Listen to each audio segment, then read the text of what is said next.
5ই আগস্টের আগে আমরা মনে করতাম হাসিনা দিকে গেলে আমরা আর কেউ সুস্থভাবে বেরোতে পারবো না এবং আমাদের অনেকেই ফাঁসি দিবে, কারণ আমার নামে প্রায় 250 থেকে 350 মামলা। তো এইবার আর সে মানে অন্য ধারায় যাবে যদি এই আন্দোলন যদি ব্যর্থ, এই আন্দোলন ব্যর্থ হলে কারণ স্থির থাকবে না, এটা আমরা একবারে মনে মনেই ভেবে নিয়েছিলাম। আগে যখন প্রথম দিকে এই সরকার বা এর আগে আমরা যখন জেলে যেতাম তো বাসা থেকে বলতাম যে বই পাঠাতে, তো বাসা থেকে বই পাঠাতো। তো এইবারে অ্যারেস্ট হওয়ার সময় আর বই পাঠানোর কথা বলতাম না, এমনিতে পরিবেশ ছিল না, কারফিউ, তারপরে বিভিন্ন কর্মসূচি যাচ্ছে। আরেকটা ব্যাপার হচ্ছে যে আসলে বেরিতে হতে পারবো না, জীবন তো আর ওইভাবে ফিরে পাবো না। একটা বই বা একটা মানে আন্তর্জাতিক মানসম্পন্ন কোনো একটা উপন্যাস যখন জেলখানার মধ্যে পড়তাম তো হৃদয়ের মধ্যে অনেক গর্ব, অনেক স্বপ্ন ভেসে উঠত। আমি 100 Years Solitude সেখানে পড়েছি, তারপরে love in the time of cholera মার্কেজের এই উপন্যাসগুলো এখানে পড়তাম, বিভূতিভূষণ পড়তাম, তাছাড়া অন্যান্য পলিটিক্যাল লিটারেচার যেগুলো পড়া যেত। কিন্তু বিভিন্ন উপন্যাস এবং রাজনৈতিক প্রবন্ধগুলো পড়ে মনের মধ্যে সেই স্বপ্ন জেগে উঠত যে একটা পরিবর্তন হবে, সেই পরিবর্তনের পরে নিঃসন্দেহে বাংলাদেশ একটা সুখময় বাংলাদেশ, একটা স্বপ্নের বাংলাদেশ সেটা গড়ে উঠবে। তো সেটাই এবারে 19শে জুলাইয়ের গ্রেপ্তারে সেটা আর মনের মধ্যে আসেনি, মনে করেছি এটাই হচ্ছে অন্তিম যাত্রা। যাই হোক 5 তারিখে সকাল 10টায় সময় যখন শুনলাম সেনাবাহিনীর প্রধান বক্তব্য রাখবে, তখন আমরা বুঝে নিয়েছি যে শেখ হাসিনা নেই। তারপরে তো আমরা দুপুরের দিকে বক্তব্য শুনলাম, তারপরে পরিবর্তন শুনলাম, ঘটনা শুনলাম। 6 তারিখে আমরা সবাই বের হলাম একটি মুক্ত পরিবেশে। এর কয়েকদিন পর আপনাদেরকে দেখলাম অন্তর্বর্তী সরকারের উপদেষ্টা হয়েছে, আমাদের মনের মধ্যে আনন্দ এবং ইয়ে হয়েছে।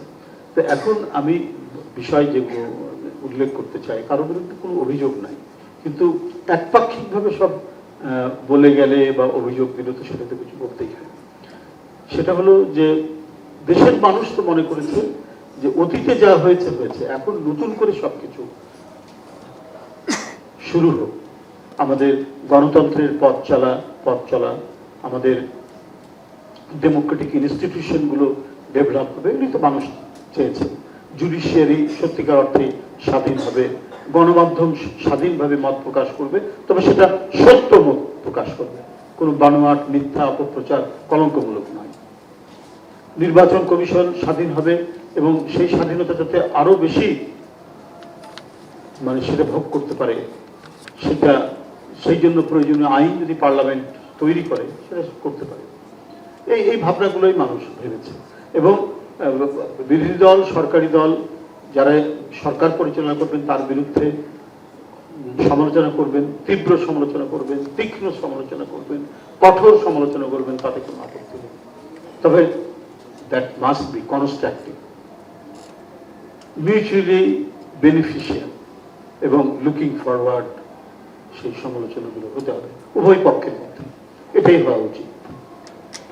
তাহলে ডেমোক্রেসির যে পথ চলা এটা খুবই স্মুথ হবে, মসৃণ হবে এবং রাষ্ট্রীয় গণতন্ত্রের বিকাশ হবে।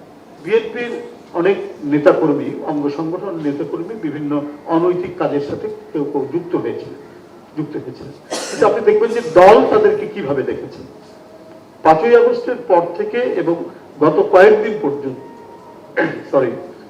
প্রায় 1,500-2,000-এর মতো বিএনপির অঙ্গ সংগঠনের নেতাকর্মীদেরকে বহিষ্কার করা হয়েছে, শোকজ করা হয়েছে, দল থেকে অব্যাহতি দেওয়া হয়েছে, নানা ধরনের পানিশমেন্ট দেওয়া হয়েছে।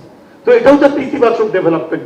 আগে তো হয়নি যে রংবাজ, যে আপনার মাসলম্যান, সে একটা যদি ঘটনা ঘটায়, কারো বিরোধী দলের কোনো কার্যালয় যদি ভেঙে দেয় বা বিরোধী দলকে প্রতিহত করে, তাকে বাহবা দেওয়া হতো।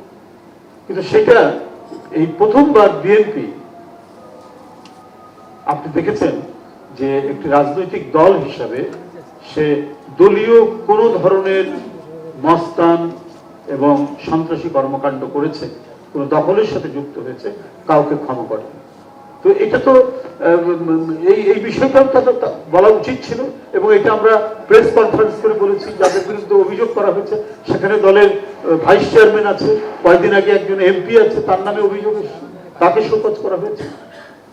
তো যখন একটি দল তার দলকে শাসনের জন্য সাংগঠনিক ব্যবস্থা নিতে পারে, তাহলে সেই দল তো রাইট ট্র্যাকে আছে, সঠিক ট্র্যাকে আছে।